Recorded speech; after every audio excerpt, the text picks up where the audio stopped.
I'm gonna be straight with y'all, okay? I am running off maybe 3 hours of sleep. Pulled an all-nighter to get the mystery video that I don't think will be out by the time this episode releases, so I probably shouldn't say what it is. I don't know for sure. I don't have the brain capacity to think about scheduling right now. I'm just going to play it safe and assume that it won't be out. The mystery video, I stayed up all night finishing that. So, well, not all night. I stayed up until like 5 a.m. and then I got like 3 hours of sleep. Maybe. So, maybe not in the best mental state to be playing this game and talking about it. But you know what? I need a break. I need to recuperate. I need to regenerate. I need to relax and chill. And my version of relaxing and chilling is playing Halo Campaign Evolved and all the ups and downs that comes with that. So, to start things off, I think we're gonna go ahead and jump in this shade turret and see how powerful this thing is. Because, as I mentioned in episode 3, the shade turret in Combat Evolved, the original game, was kind of crap, and I pretty much never ever used the shade turrets for it. No. Bad. Very bad. I pretty much never used the shade turrets for anything because of how worthless they are. Oh my goodness. Uh-oh. Oh no. Oh, it's just a grunt. Okay, I was worried for a minute. I thought an elite jumped into the shade turret. I didn't use these on Tree the Reconciliation. It probably would have made the Gravelith fight easier if I did. It's just kind of in my muscle memory to never jump in the shade turrets in this game. So, hopefully on my legendary run, that'll make that fight a little bit easier, because it definitely feels like I was not doing that the way that I should have been. Anyway, let's keep going. This is the first, as I mentioned in the last episode, this is the game's first major opportunity. Oh, what? Hello. Interesting. The game, oh my god. Forgot there was another one. The game's first major opportunity to impress, because the Sultan Control Room is what many people would consider to be the beginning of the downward spiral for the game's level design, when it starts to get a lot of these homogeneous silver foreigner rooms all kind of blending together into each other. And it's never bothered me, just because Halo's core gameplay loop is so dynamic and interesting that you could literally fight enemies in an empty gray box and it would still be engaging. These lights seem to be responding to our proximity and guiding us to the exit. So, okay, you know what? We're gonna come back to what I was just talking about, because, so, not only the arrows in the floor weren't enough. We needed to have the arrows in the floor blinking, and we needed to have Cortana tell the player, "Hey, did you see the blinking arrow on the floor?" Yeah, again, it shouldn't surprise me. Oh, hey guys, that was the worst grenade throw ever of all time. It really shouldn't surprise me that that's how this game is working, because we've known for a while it was going to be a bunch of nattering tooltip dialogue, but still, for some reason catches me off guard. Also, I'm also realizing they made the hallway straight now, because in the original Sultan Control Room, the way it worked is you would go forward, and then you would turn left, and then you would turn right, and it was a little zigzag pattern. And now they've changed it to be a linear straight hallway, which I guess we can file this under list of changes that I guess don't have that much of an impact, but also just kind of makes you wonder why would it have been changed? Because this just seems like a less interesting way to lay out the levels. But oh hey, The weather patterns here seem natural, not artificial.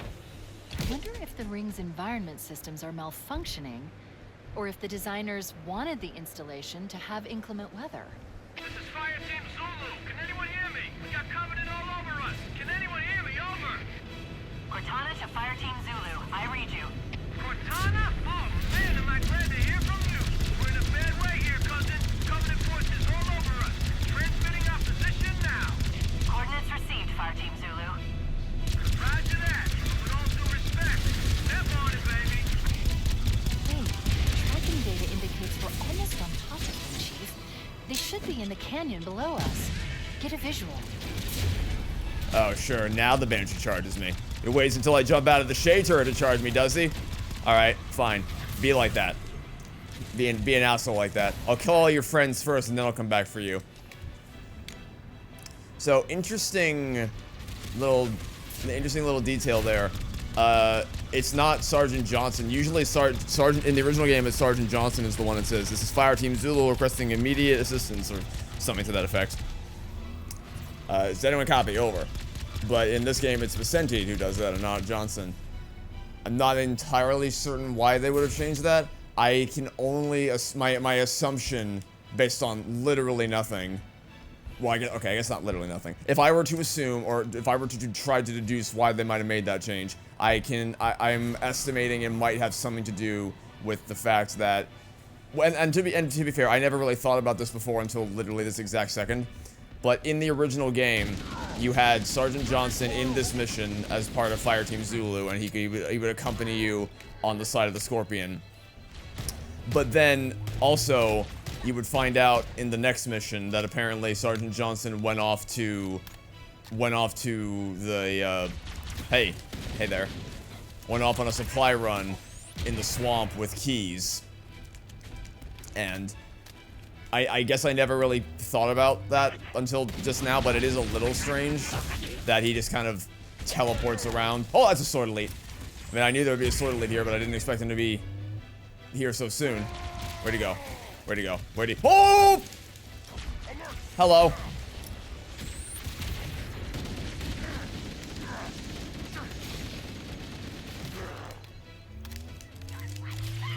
Oh, how the turntables, my friends. Oh, how the turntables. Oh, how the shit.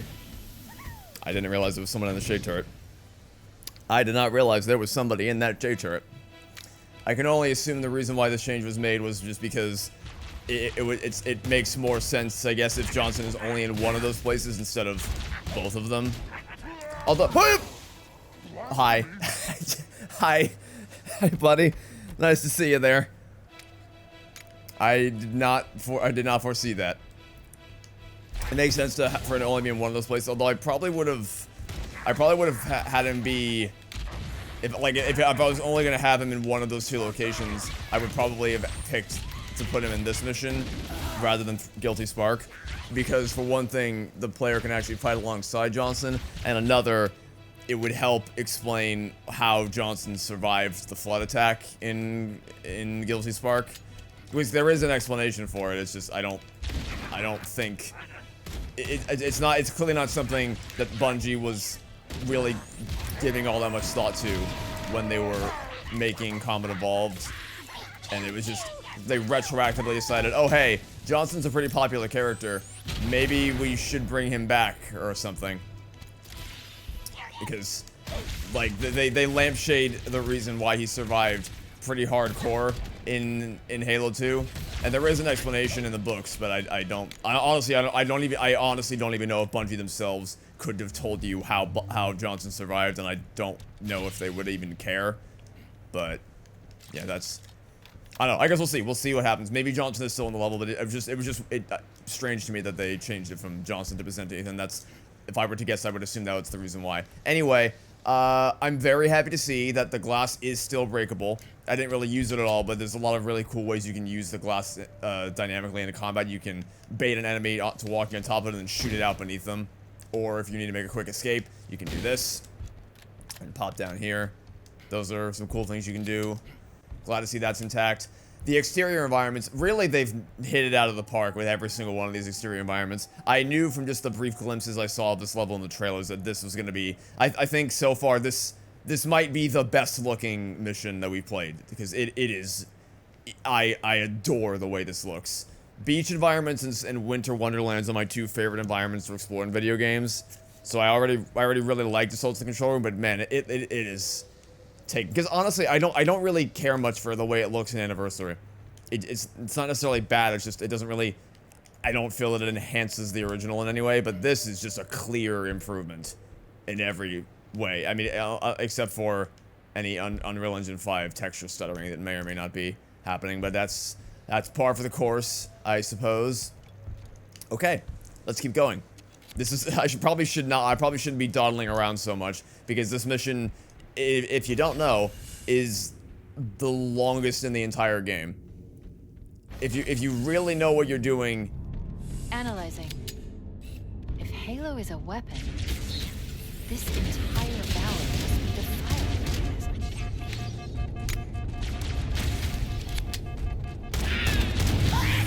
Not a great spot to fight this guy. Okay. Hello. Well, that wasn't a great start. Okay, let's not go to the right, because then the hunter can just instantly back me into the corner and trap me there. If you know what you're doing, you can get through Assault of the Control Room in about an hour on Legendary. Assuming, like, a flawless, deathless run of Assault of the Control Room can be done in about an hour. Obviously, things don't always go according to plan, because it can be a little tricky. But a perfect run would be about an hour. I'd say on average, most players would get through it maybe an hour and a half. Sometimes, I'd say worst case scenario can go up to 2 hours for a single run, but it usually doesn't get that bad. Let's loop around this way. Which way's he going? He's going through there, so back up here I go. Hey there. Let's not go down that way. You got any more friends hiding around here? I see a bunch of red dots. Yeah, I want all of your friends dead before I re-engage you. All of your friends need to be out of the picture. Oh, can you still break this? Okay, you can still break the glass. It'd be weird if you couldn't, since you could break the glass outside, but still. Hello?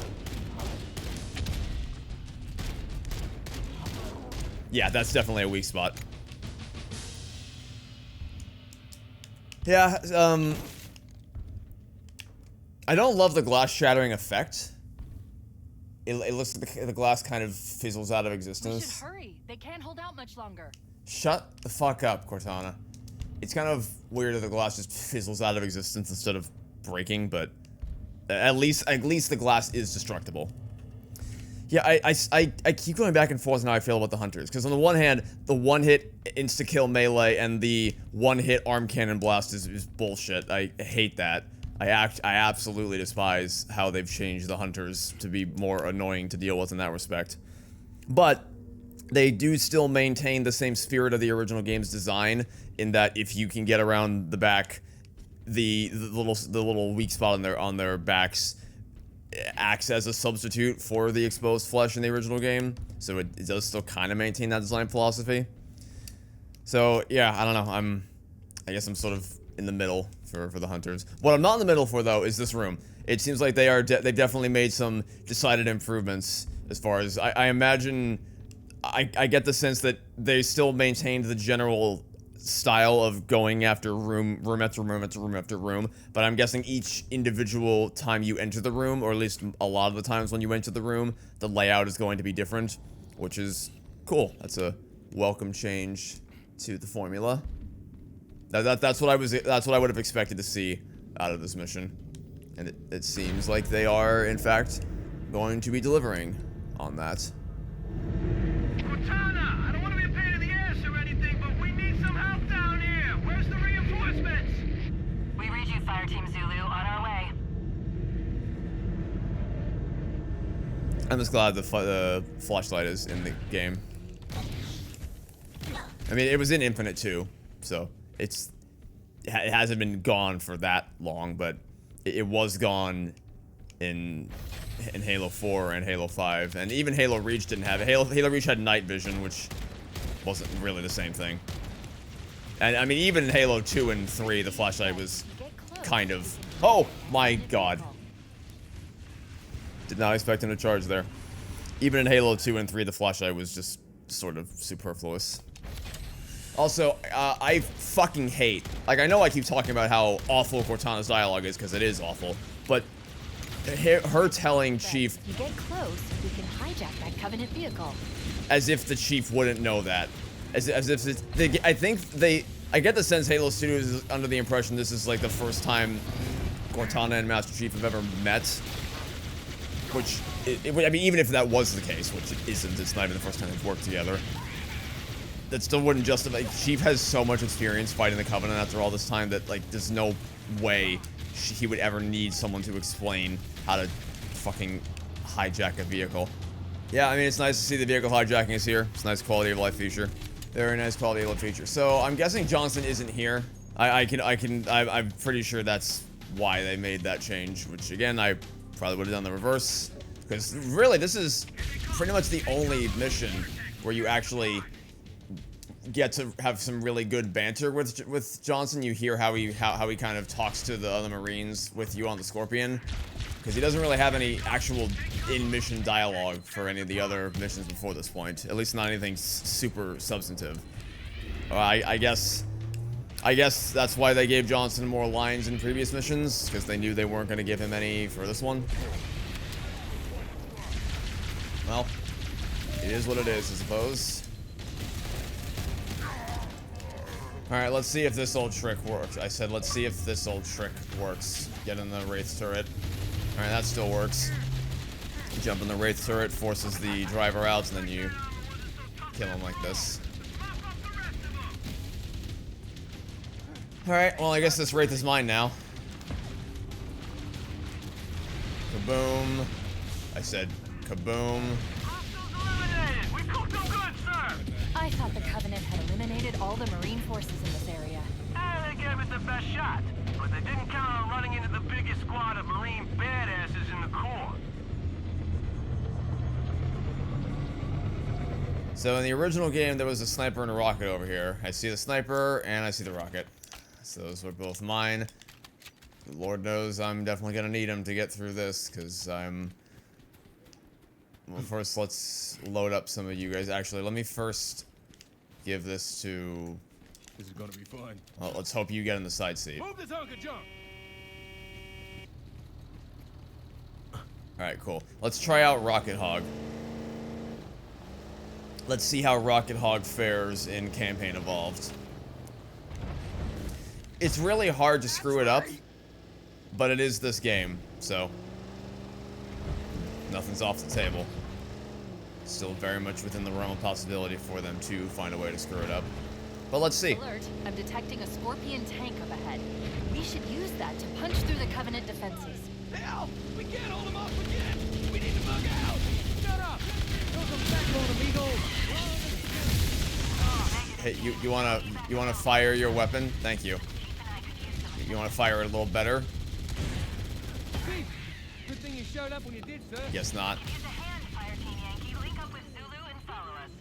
Affirmative. All right. Pull up on the Master Chief and get ready to move out. Well, that's enough of that. Give me back my rockets. I'll go stock up on the ammo that I hope is over here, because it was ammo over here. Yep, there still is ammo over here in this version of the game. Good to see. It's nice that I can reliably go to where all the ammo spots were. And do they still have multiple ways to get through this section? Looks like they do. They kept that intact. Which is cool. Let's go ahead and... Wait, can I not... Oh, you can't switch seats in the Scorpion? So you can switch... You can switch seats in the Warthog, but not the Scorpion? Ghost on approach. That just seems kind of strange. I like that they kept the original reticle shape intact for the Scorpion. 'Cause it had a very unique... Oh, achievement? Flames Adjuster. Break off 50 vehicle parts. Wasn't even trying to get for that, but I guess it worked. It had a very unique cursor. None of the other games have a Scorpion reticle that looks like this. And since so much of this game has assets poached from other non-Combat Evolved Halo games, I'm pleasantly surprised to see that they did at least keep that intact. And it's a lot more accurate too. This is I don't even think I mentioned this in my video, or maybe I did, I'm not sure. But if I didn't, another area in which the Combat Evolved could be improved, Scorpion was kind of terrible. It was, I mean, it was fast, it was lightning fast, really, really responsive, but it was a total crapshoot. There was a 50-50 shot of you actually hitting your target every time you tried to aim and fire. So, this is a clear area in which they could improve, and it would seem that they have, because the Scorpion feels great, and it almost feels, it feels at least as responsive as it did in the original game. Maybe more responsive? Maybe. That's just nice, we got that guy. And you. Yeah, I think it's pretty clear that they... Okay, so... I definitely get the rationale behind taking Johnson out of this mission and keeping him exclusive to the Guilty Spark. I still probably would have done it the other way around, just to give the player more chance, especially because of the prequel, the existence of the prequel missions. We need to find the door's controls and open it. Can you shut the fuck up, Cortana? Yeah, we need to find the door's controls. Well, I wonder where the door's controls could possibly be. It's not like there's a giant blue marker over them telling me exactly where the door controls are. And even if there weren't, there's literally nowhere else it could possibly be.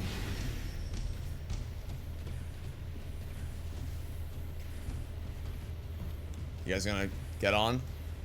Or did they just... They might have destroyed the treads, so he may not be able to get on. Oh well, he can keep up by walking.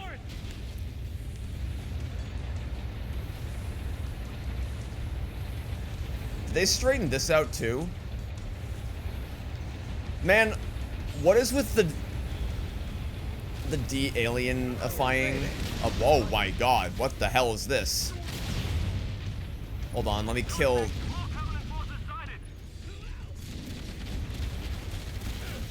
Okay, that's an interesting change. They changed it so that this little bridge area takes place outside instead of inside. I mean, I guess I don't hate that. At least I think I don't hate that.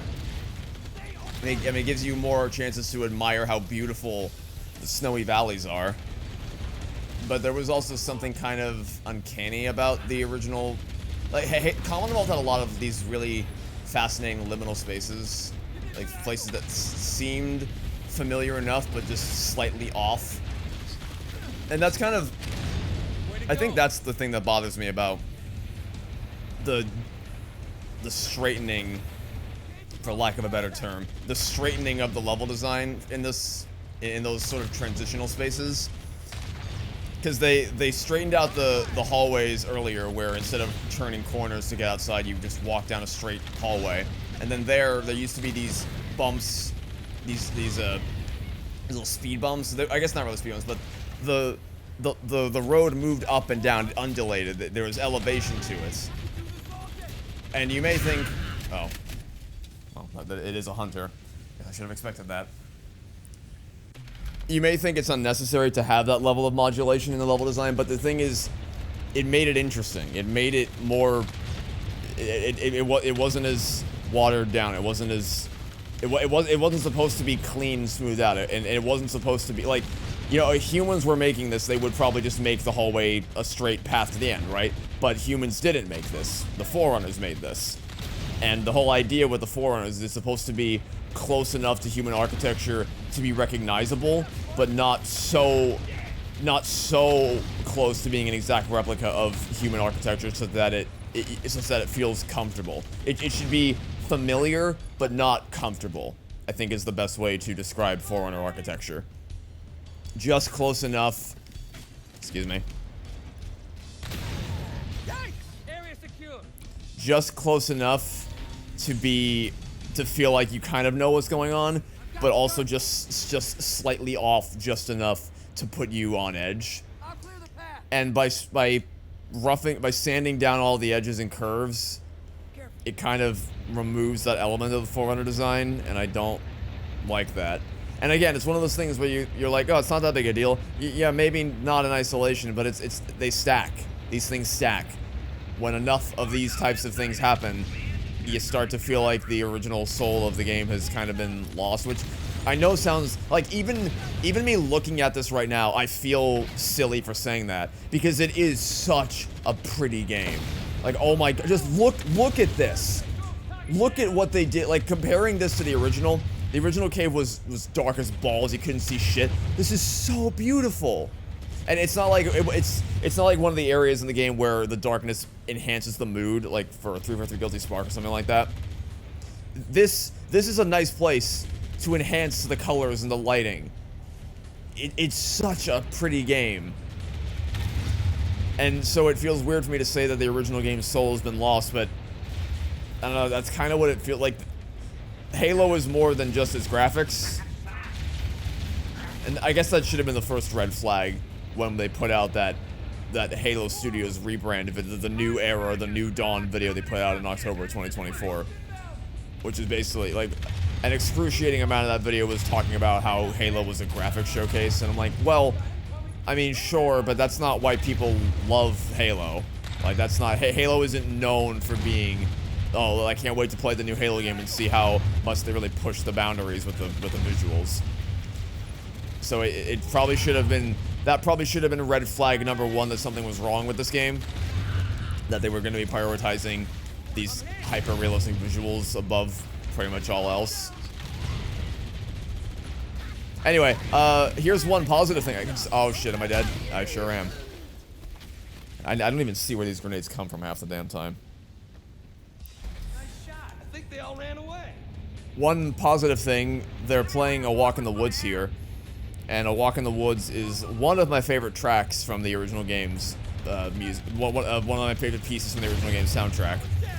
And you never really got to hear it. It only played once at the very end of Assaults in the Control Room, extremely briefly. Oh, and it also played during the cutscene at the end of Two Betrayals. But that's nothing compared to some of the other tracks in this game. So, and it's not like it is good sometimes for tracks to not be spammed everywhere. It's actually one of the problems I have with Halo Infinite's music. Or not its music, but its music implementation, is that they just, some of those tracks, they just spam everywhere, and it really loses the impact when you hear them so often. But there is also a way to go too far in the other direction, where you barely ever hear the track at all. So I'm glad that we get to hear A Walk in the Woods for a little bit more than normal. Alright, we better be able to go inside this building, because you could in the original game. And I'm hoping that I can in this too. Looks like I can, but is there stuff to find in here? Oh, there sure is.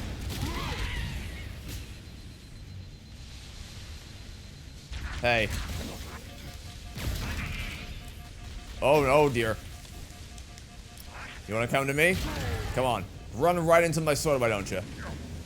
Oh, that's nice. The Marines came with me. They offer me a little bit of support. Oh, there's two elites here. Might not have charged them if I knew there were two elites here. Glad they kept all this. It's cool to see. Again, this is one of those things that I could easily see being lost in translation. And they even kept the active camo. Also, hey now. Uh-oh. Okay. I don't know why I'm still trying to use this thing. We know how fucking useless it is, but hey, maybe if I go... Oh! Oh, that's cool. That's really cool, actually.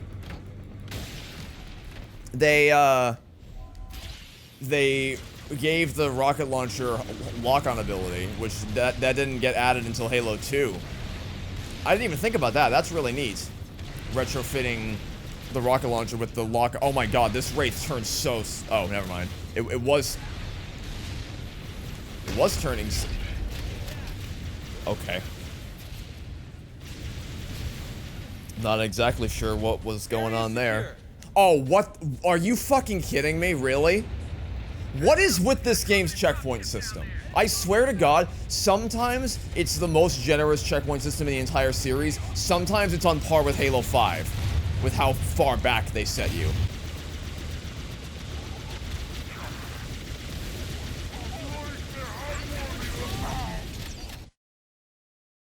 I'm sorry, what? Did he just one-shot my ghost with an energy sword? Is that what just happened there? Did he just... Of course I missed. Come out where I can. Of course I missed again.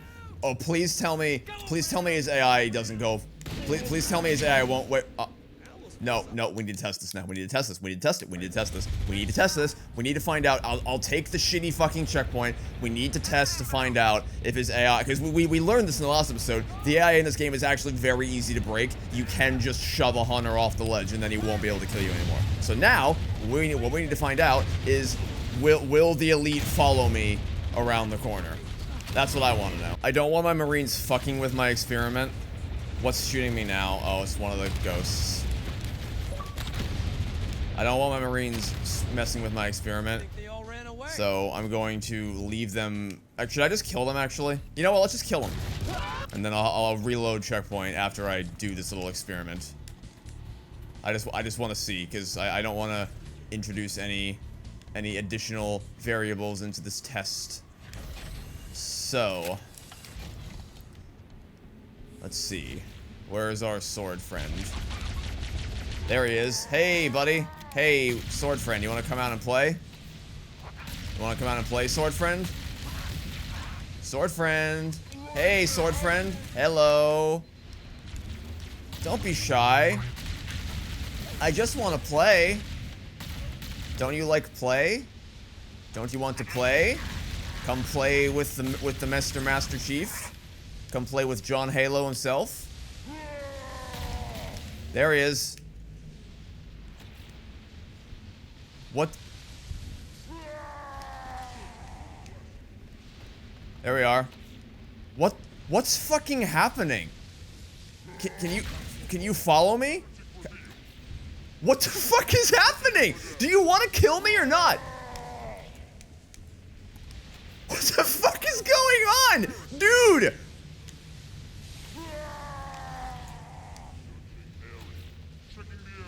Why?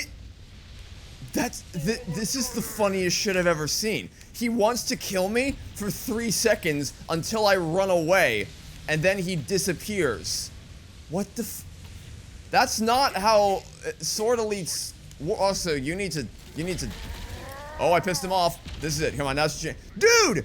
Dude, if this was the original game, he would have killed me 17 times by now. So, I wasn't even trying. I really wasn't trying to break the AI in either time this happened. I wasn't trying to knock that hunter off the edge of the cliff. I wasn't trying to bring the elite to a position where he just wouldn't follow me. But then I saw it happen. I saw it happen once. I'm like, oh, that's weird.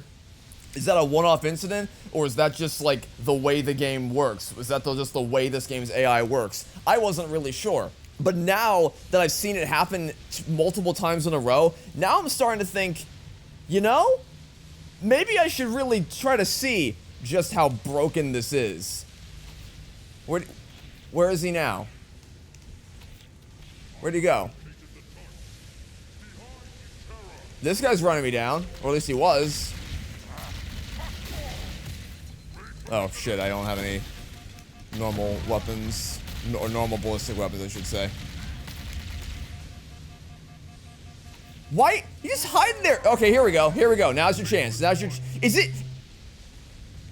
Okay, the fact that this is easily replicable is insane. It is a consistent chain of events.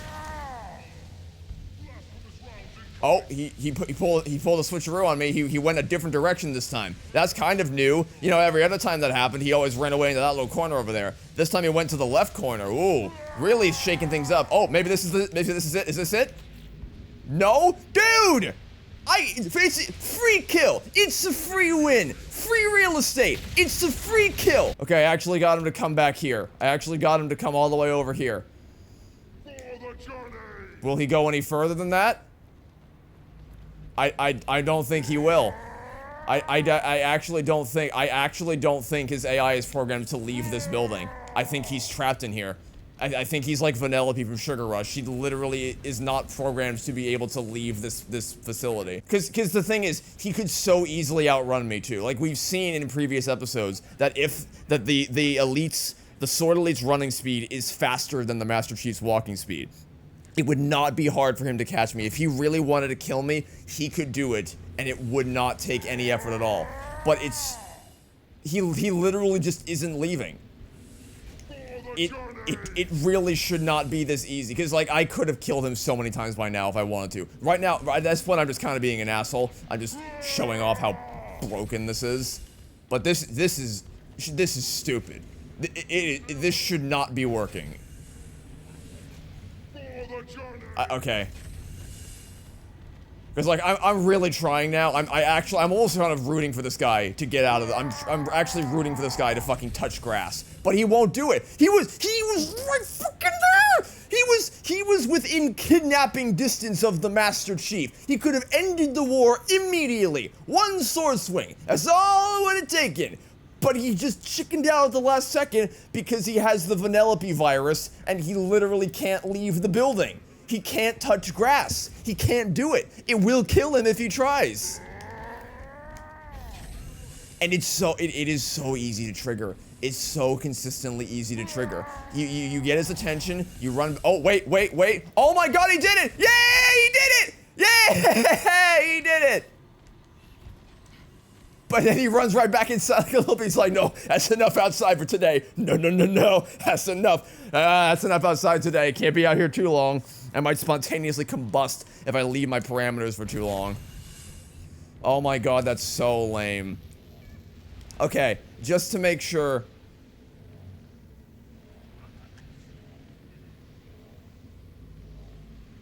You good there, bro? You good there, broski?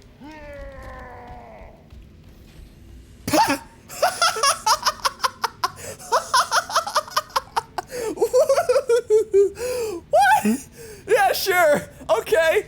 What's fucking happening? What is fucking happening in this game? So okay. I'll take the death on this one. I've accept. Yeah. Okay, that's fine. Okay. Let's review. So I'm standing inside the facility for like 20 minutes, just constantly going up. It's so easy to consistently trigger. You walk up, and then you walk back. You walk up to trigger his aggro, and then you fall back and it immediately goes away. It's that easy to trigger and cancel consistently. The reason why I'm making such a big deal about this, in case it's not clear, is because when this type of AI behavior is that easily predictable and can be that easily manipulated, it stops feeling like you're fighting real enemies and it starts feeling like you're fighting just video game robots. Which is annoying because this game has shown that it can have AI behave in intelligent ways, but it also is like so easy to shatter that illusion that it almost kind of overshadows those moments of intelligence. So we do this song and dance for like 20 minutes. I finally convince him to maybe go outside and touch some grass, but only it legit. You know what it feels like? It feels like Chuck from Better Call Saul. Like, he steps outside with his fucking space blanket, and he's like, oh my god, oh no, the outside world's gonna kill me. And he runs back inside like a little coward. That's literally feels like exactly what happened here with the stupid elite. Because what would actually happen there? If that were an actual enemy that actually wanted to kill a Master Chief, one, when he was 2 millimeters away from me, he would have just killed me. Obviously. But once he got me outside, he would have kept charging. He would have been the easiest kill. He would have ended the entire war immediately. But instead, he cowers back inside for literally no reason. Oh my god. I can't fucking believe. I was standing right next to him the entire time. He had no clue I was there. Completely zero situational awareness that the Master Chief was right behind him the entire time. And then, when he finally started moving again, he ran right past me outside. Even though when I was outside, it took the force of a fucking humpback whale to get him to actually come outside when I was here and he could have killed me. When there was no one out here for him to kill, he just ran right out like without even giving it a second thought. What a fascinating video game. Oh, wow. I stand corrected. Okay. So the sword really is just that powerful against the ghosts for some reason. Alright, well, at least it's consistent. At least it is consistent. I will give the game points for that. It is consistent for both humans and Elite and the Covenant. that the sword is just stupidly powerful against the ghost. I don't know why that's the case, but the main thing I wanted to highlight there is just that it wasn't, because usually when those kinds of things happen, a weapon will behave differently in the enemy's hands than it does in yours. But that wasn't the case. The game proved me wrong. I'm legitimately surprised. Although it is kind of trounced by the other thing we discovered along this journey, which is the hilarious Sword Elite AI. That was great. That was worth the price of admission alone. Okay. Well, now that we're finally done with this fucking nightmare of an area, let me retrieve my sniper rifle. Hop back in the good old Wraith, and we will be on our way. Unless no one will come with me. Oh, there we are. Took a minute there. I do miss Johnson's voice. I do miss being able to hear Sergeant Johnson's quippy dialogue alongside me in this mission. It seems like a weird choice for them to remove Johnson when they've gone to such great lengths to fluff up his role in the rest of the campaign. I'm also curious how they're going to handle the... we won't find this out on this playthrough because we're on Heroic, but I am curious to see how they're going to handle the Legendary ending, because the Legendary ending is not canon in the original game, and I don't think they would want to make a non-canon Legendary ending again, because the only reason that they were able to... Originally, the Legendary ending, which is supposed to be a fun, nice little bonus for people who beat the game on Legendary, it wasn't supposed to be what it turned into, which was a little MCU-style post-credits lore tease. Which I would like to supply the context that MCU didn't invent that, you know, things were doing those types of post-credit scenes before the MCU, but that is kind of what people associate that idea with the most now is the MCU, so it's why I describe them like that. So I'm kind of, if I were to guess, I'd say the Legendary ending is probably going to provide more reasoning for how Johnson could have survived the flood attack, since his absence in this mission kind of confirms to me that he will be in the next mission and he will be attacked by the flood, so they'll probably do a better job of explaining how exactly he managed to survive. So that would be my guess. Did he not drop off more? Usually the dropship drops off more enemies up at the top of the cliff there, but I guess... Oh, wait. No, he did. Or maybe he didn't. Maybe there's just one guy I missed. Usually there's a whole wave of people that comes down this ramp, but it seems that was not the case this time. Interesting. What am I stuck on? Oh, hi. Oh, it's a shade turret. God, you turn so slow. The Wraith turns so slow in this. Alright, is there a camo here as well, or should I have saved the camo from earlier? It would seem... Oh, finally a checkpoint. Hallelujah. It would seem there was no checkpoint here, so it looks like I should have saved the one from earlier, because I always do this section with active camo. There's gonna be 2 sword elites right here. You know, should we have some more fun? Should we have some more fun with these guys? Well, I would have been able to have more fun if I didn't get stuck on a random thing again.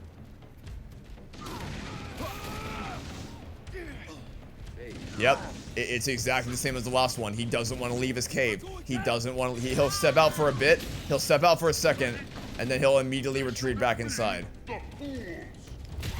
That's so funny.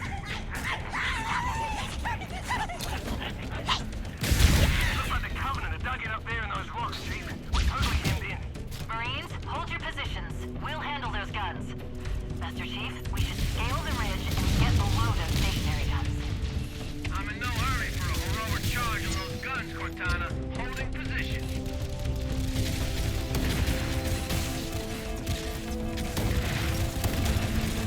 Really? It's really funny how badly the Covenant do not want to kill you in this game. It's actually extremely funny. Also, I would not surprise me at all if there's a skull or something up here, because you couldn't get up here in the original game. I'm sure they hit a skull or a terminal or something up along this ridge. Unfortunately, I can't be fucked to explore long enough to find out. Also, I keep hearing Banshee boost sound effects, even though there's no Banshee anywhere near me.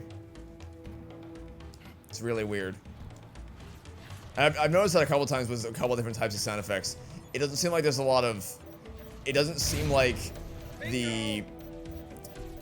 It doesn't seem like some things are very direct. It doesn't seem like sound effects are directionally prioritized. Like you'll hear some sound effects from halfway across the room, which seem like they're way closer to you than they really are. I noticed that at the beginning of this video with a grenade going off. I thought a plasma grenade was going off right next to me because of how loud it was, but it was on the explosion went off on the other side of the room. Yeah, I mean, I can't deny that's a good change, although I do kind of miss the challenge of needing to really lead your shots and bait the Banshees into charging you down. I can't deny that it is. Oh, great. What? Excuse me. Did I not? I'm pretty sure I was holding the X button there. Okay. Okay. Never mind. I guess not. I guess not. Let me guess. Checkpoint was before all that? It sure was. It sure was. Oh, and again, actually, I'm noticing they removed the ledge you had to climb to get up. It's just a straight ramp now. It's like they're actively trying to make level design less interesting. Yeah, if you notice that this episode's a lot more edited than it usually is, it's because I'm just not really saying anything. Partially because I'm dead tired, but it's mostly just because I am... The deeper into this game we get, the more apathetic I grow to the whole experience. I can't fucking believe they didn't think to incorporate, they didn't think to retrofit being able to hijack shade turrets. That's so stupid. Anything hidden in these doors that there wasn't previously? Wouldn't surprise me if there was, since there wasn't. Oh, it was an overshield. That's cool. Sure. I love physics. The thing that's, like, okay, real talk. With this game is it's not even that I hate it, it's that I just don't feel anything. And I don't know why, because there are things there are things that should be annoying. There's the AI bugs where that you can the sword elites aren't even chasing you down, so you just don't even have to take them seriously. And then there's stuff that's really cool, like the environments are really pretty. It's a really, really beautiful place to be in. They made some good changes to the level design with changing up the layouts of the room that gets repeated a bunch of times in a row. That's cool. There's not even anything outright offensive about this. I just don't feel anything. I'm not... Like, if I wasn't recording, I would have stopped playing by now. I don't... This does... Excuse me?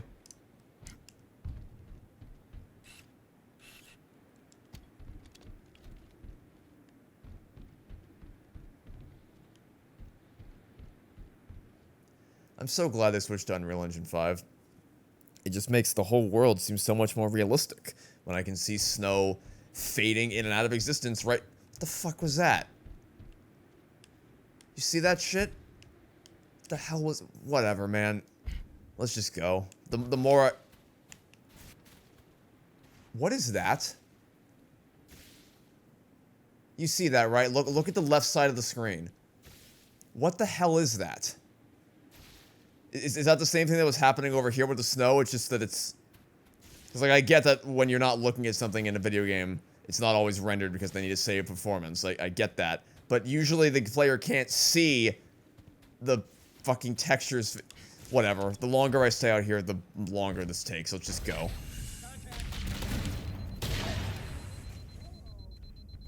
Oh, look, an actual zigzag hallway. Who'd have thought?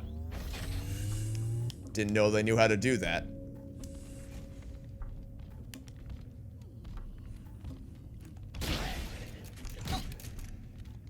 I'm glad that didn't wake everyone up. Because if you may recall, at the start of the first mission, or sorry, the start of the third mission, which is supposed to be a stealthy sniper mission, and the game explicitly tells you don't open fire, or it tells the Marines don't open fire until you hear the enemy return fire on us. But then the enemy doesn't return fire and your Marines just like, let them have it. That doesn't feel great.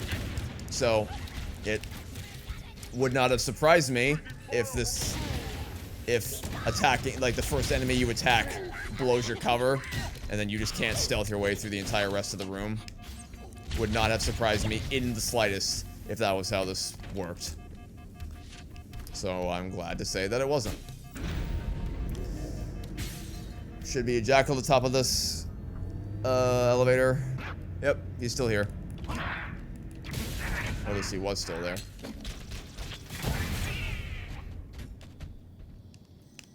Interesting little room. Wow, they... Oh, come on. They really did take to heart the idea of changing up the layout of these rooms. Because I don't know that any of these rooms... You know, it's obviously still the same shell.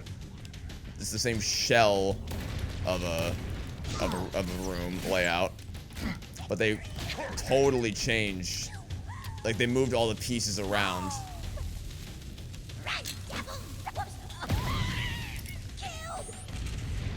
They moved all the pieces around for how each level is laid out. Like, they have this little bridge in the center area. It's kind of cool. But the thing is, I still don't feel anything. Appears to be increasing. We must be close to the control center. It's weird. Like, this should be stuff that I feel happy to see, but I just don't. Because I don't know. I don't know. We'll just keep going. We'll just keep going. Admire the pretty sights. Oh, hey.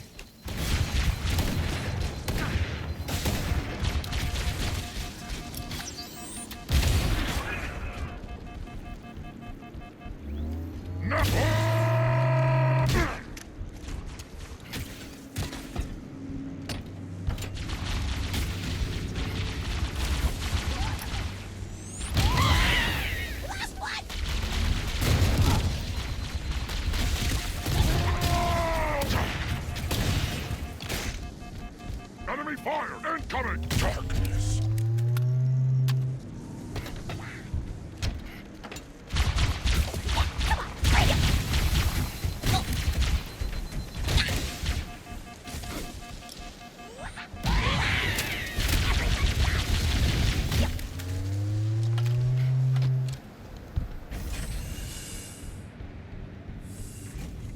Yeah, I really just don't really have much of anything to say. Oh.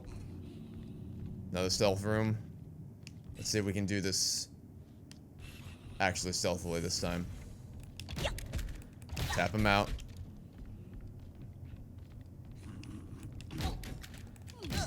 Trying to keep a keen eye on that elite. Is he gonna turn around? Yeah, he sure is. Good thing I waited. Oh, no he didn't? Oh, I thought he was turning around. Are you fucking whatever. I don't even care. I actually don't even care. Let's just run.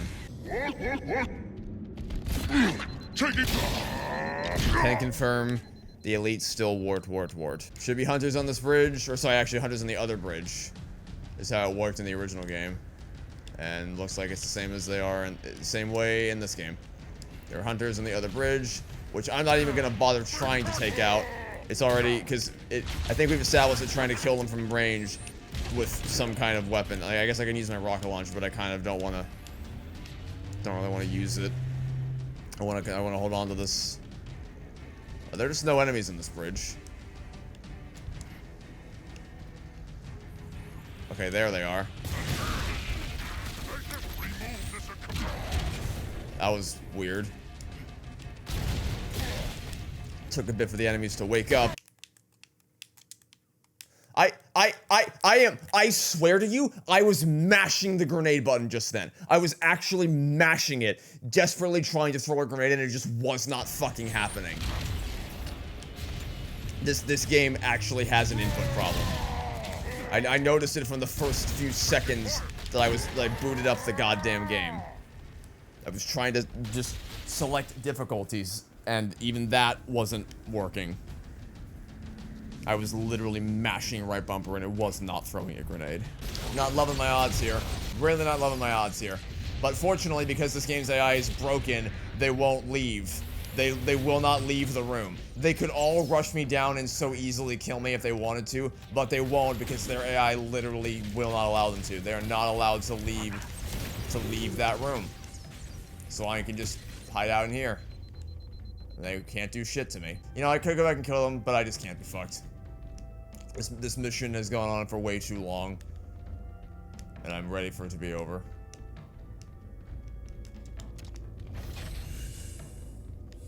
Oh, did they remove the camo?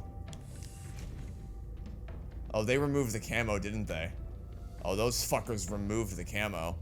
There was a camouflage power up here in the original game that you could use to go get that, just to go steal the Banshee before the elite could get in it. But I think they removed it because it would have been back there, and this is gonna lead outside again. All right, you know what? Let's just try to run. This must be the control room. Subtle.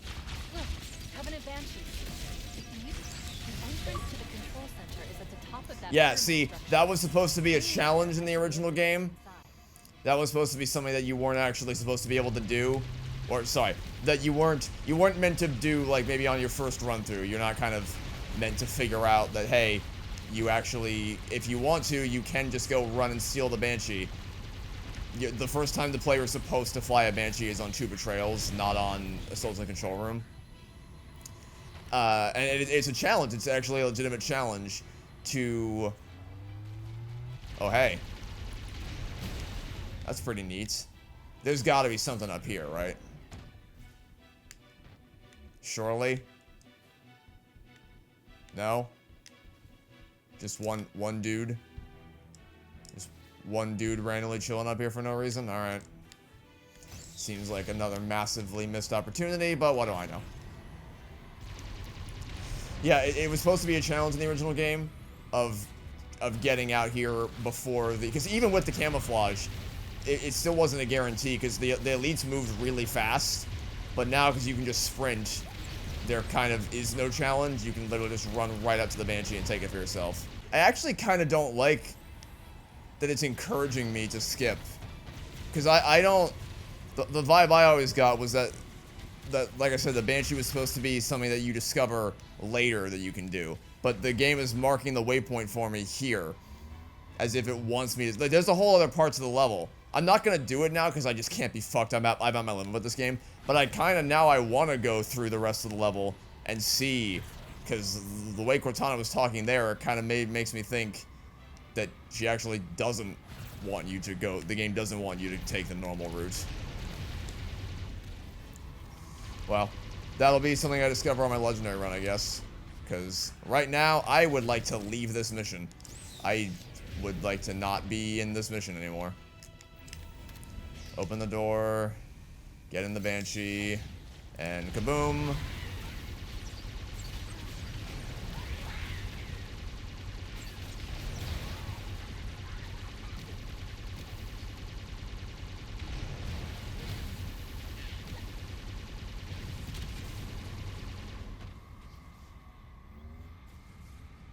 And at long last, we have finally arrived. It's amazing how the level is, like, objectively shorter than it was in the original because they cut out almost all the rooms. They dramatically shortened the amount of those rooms that you have to go through, and yet it feels like it took so much fucking longer because of just all of this game's everything.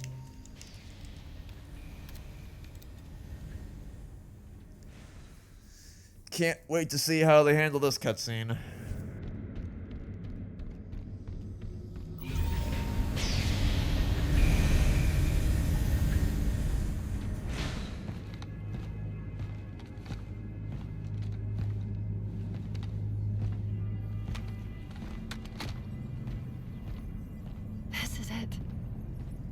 Halo's control center. She says that the tone of her voice makes it seem like she knows how massively important it is, but she doesn't yet. She shouldn't. In the first time, she's like, this is it, Halo's control center, in a very pragmatic, mission-oriented manner, which is what she would be like at this point in the game. No. That terminal. Try there. What's the point in that? Why does every cutscene take longer for no reason?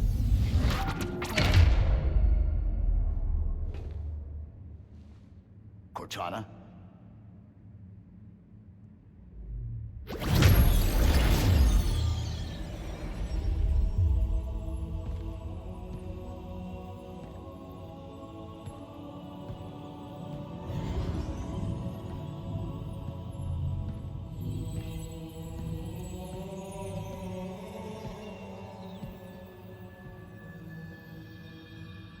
You all right? Never been better. You can't imagine the wealth of information. The knowledge. So much, so fast. It's glorious. I'm sorry, that looks goofy as fuck.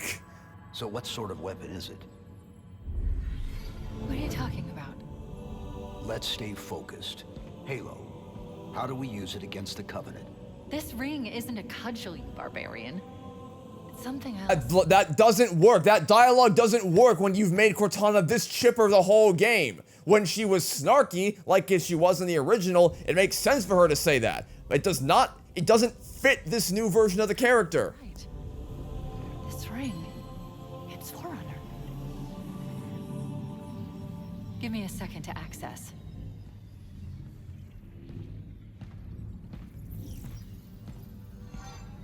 Yes. The Forerunners built this place, what they called a fortress world, in order to... Wait. No, that can't be. Oh, those Covenant fools. They must have known that there must have been signs. Slow down. You're losing me. The Covenant found something buried in this ring. Something horrible. And now they're afraid. Tell your Something face. buried? Where? The captain. We've got to stop the captain. Keys? What are The we... weapons cache he's looking for. It's not really... We can't let him get inside. I don't understand. There's no time. Get out of here. Find keys. Stop him. Before it's too late. That's just worse. That is just worse. That is just worse in every way. The moment where the Halo, where the terminal comes online and all the stars appear, that's cool or whatever. Giant Cortana, goofy as fuck. The dialogue doesn't, the snarky insult dialogue doesn't fit this chipper version of the character. But the worst part, I hate to break it to you because I know the people who made this game probably think that the original is old and stinky and poopy and desperately needed to be updated to be playable, because we know people want to relive their childhood, but they don't want to actually play the game from their childhood. They want to play a new game with hyper-realistic Unreal Engine visuals. We don't want to actually play the original game. Why would we do that? It's not like you can play it whenever you want on the Master Chief Collection. That doesn't exist. Who, Master Chief who? But I know it's super old and poopy, but I'm sorry. Cortana objectively expressed more emotion in that scene in the original. Her facial expressions, it actually looked like she gave a shit that Captain Keyes was in danger and the Covenant were about to unleash the Flood. Oh my god. I need to stop. I'm mad. I'm starting to get really fucking upset with this. It just, the gameplay is in this weird nebulous middle ground where it simultaneously is a watered down version of the original game while also being because like the lack of the health system automatically makes the game feel less unique and easier so long as all else is held constant. So the only way they can compensate for that difficulty is to either do what they did in Truth and Reconciliation, which is just spam 8 billion more enemies at you than there ever were before, or just make everything more powerful. Hunters insta-kill you with their arm cannon blasts. They insta-kill you with their melee weapons. The elite sword, it can one-shot or two-shot your ghost. The invisible elites have shields for some fucking reason. And the levels are gorgeous. The levels look stunning. I don't even mind the Foreigner designs that much. I still prefer the way they were in the original, but I don't mind. I don't hate them. They don't make me upset the way that Halo Anniversary's Forerunner visuals did. It's not the levels. They did a stellar job, but as far as how it plays, like it fundamentally, it feels like Halo. It feels like Halo. The core gameplay loop is intact. Mechanically, the movement feels like Halo. The shooting feels like Halo. They have masterfully recreated the Halo feel in Unreal Engine. Which is why I can go through some encounters being like, hey, this is kind of fun. It's kind of enjoyable. Not as good as the original, but kind of enjoyable. But the more into the deeper into the game you get, the more of its systems you get exposed to, the more enemies you encounter, the more you realize just how, like, there is no reason for me to play this game over the original from a mechanical perspective. If I could take the mechanics of the original game and put them into these levels, it would be golden, because the level design for also the control room is pretty much an unambiguous improvement over the original in just about every discernible way. They took the copy-pasted rooms, they made them all unique, they trimmed some, so the level is shorter, there's not as much repetition, and when there is repetition, the rooms are still uniquely laid out. There is so much to praise about this remake, but the things that are broken about it, like the horribly easily manipulatable AI, it's annoying me so much that I'm kind of just, and again, this is what I mean by another key example of it being watered down is the fact that I can just steal that Banshee without any incident whatsoever. It was supposed to be a reward when you got that Banshee in the original game, but because you can sprint, it's so easy to get it. Then I don't even know why they bother. And I also acknowledge that I'm sleep deprived, which probably isn't helping my mood. So, and I'm trying to be conscious of that. But I don't know, man. Some of the shit we saw in today's episode, I think even if I was maximum awareness and fully rested, I don't think it would still drive me up a wall. So we're gonna take a break. We're gonna take a break from playing this game, just to let myself recharge for a bit, and we'll come back next week. Because next, if they don't nail this level, I'm out. They have to nail this. They have to nail this level. It's the most important level in the game. It is the defining moment when everything gets flipped on its head. It is the twist. It is it's the thing. Every new YouTuber or streamer who plays through these games, this level is the thing that will always generate the exact same reaction. Even 25 years later, it still holds up under scrutiny. It's probably the most effective thing the game did, is the reveal of the Flood. So if they have to live up to it. They have to nail this. So I'm going to take a step back for now. We'll come back on Monday, and hopefully this next level will go better than the last one did. Okay, that'll be it for now. Thanks for watching.